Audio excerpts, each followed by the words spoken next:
மனோஜை அடித்த முத்து நடந்தது என்ன தெரியுமா?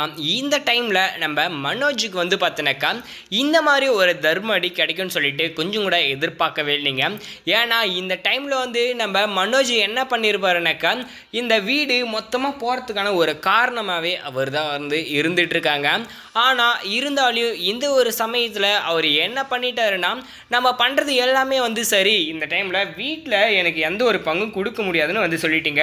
அப்புறம் எதுக்குடா பார்த்தீங்கன்னாக்கா தேவையில்லாமல் என்கிட்ட இந்த விஷயத்தில் கேட்குறேன். இந்த வீட்டு அடமானம் வச்ச மாதிரி பார்த்தீங்கன்னாக்கா வச்சாச்சு, இதை நீ தான் மூட்டு கொடுக்கணும்னு பார்த்தீங்கன்னாக்கா சொல்லிட்டேன். இதை என்கிட்ட கேட்குற வேலையோ இதை என்னை மீண்டு அந்த வீட்டை பார்த்தீங்கன்னாக்கா வாங்கி தர மாதிரி என் கீழே பேசாத. அது எனக்கு சுத்தமாக பிடிக்கல. ஏன்னா வீட்டில் சொன்னது உனக்கு நல்லா புரிஞ்சிச்சா இல்லையா? இது எல்லா பங்குமே பார்த்தீங்கன்னாக்கா மீண்டு எடுத்தாலும் உனக்கு தான் வரப்போகுது அப்படின்னு சொல்கிறாங்க. அப்போ நான் எதுக்கு தான் இந்த வீட்டை பார்த்தீங்கன்னாக்கா திரும்பவும் பார்த்தீங்கன்னா நம்ம கை கொண்டு வரணும்னு சொல்லிட்டு மனோஜ் கோவமாக பார்த்தோன்னா பேசுவோம். அந்த ஒரு சமயத்தில் கோவத்தோட உச்சத்துக்கே பார்த்தீங்கன்னாக்கா இந்த டைமில் நம்ம முத்து போயிட்டாங்க.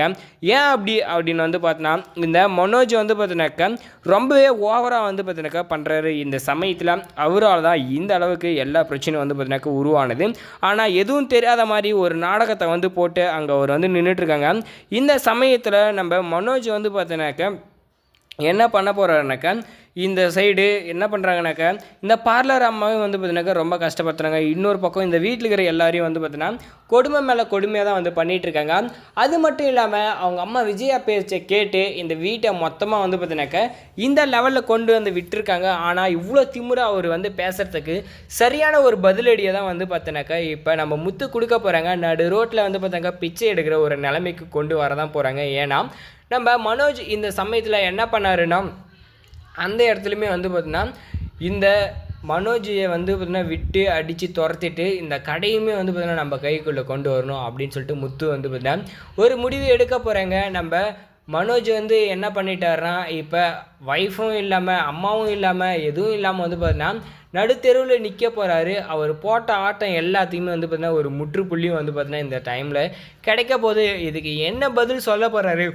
இந்த வீடை பார்த்தீங்கன்னாக்கா ஜப்தி பண்ணாங்க இல்லையா, அது எல்லாமே இந்த விஜயாவாலையும் மனோஜால தான் ஆனது. ஆனால் அவங்க ரெண்டு பேரும் பார்த்தீங்கன்னா எதுவும் தெரியாத மாதிரி இப்போ சும்மாவே பார்த்தீங்கன்னாக்கா அங்கே தங்க முடியாது இங்கே தங்க முடியாது இந்த விஜயா ஒரு பக்கம் பார்த்தீங்கன்னா வீட்டில் சித்திரவதையை பண்ணிகிட்ருக்காங்க. ஆனால் இந்த டைமில் நம்ம மனோஜை எப்பவுமே நம்ம முத்து கை நீட்டி அடித்தது கிடையாது. இந்த டைமில் பார்த்தீங்கன்னாக்கா ஓங்கி அறையை மட்டும் பார்த்தீங்கன்னா விடாமல் கடையை விட்டு பார்த்தீங்கன்னா அடித்து துரத்த போகிறாங்க. இதில் நம்ம மனோஜுக்கு இந்த அடி பார்த்தீங்கன்னா தேவை தான். ஏன்னா அந்த சமயத்துலேயும் பார்த்தீங்கன்னாக்கா இவ்வளோ திமுறாவும் அவர் பண்ண தப்பை உணராமல் அந்த இடத்துல ரொம்ப கோபமாக பார்த்தீங்கன்னா பேசி நம்ம முத்தை கோவப்படுத்தி விட்டுருப்பாங்க. நம்ம முத்து எடுத்த முடிவு சரி அப்படின்னு நீங்கள் நினச்சிங்கன்னா இந்த வீடியோக்கு ஒரு லைக் போட்டு மறக்காமல் நம்ம சேனலையும் சப்ஸ்கிரைப் பண்ணுங்க. தேங்க்ஸ் ஃபார் வாட்சிங்.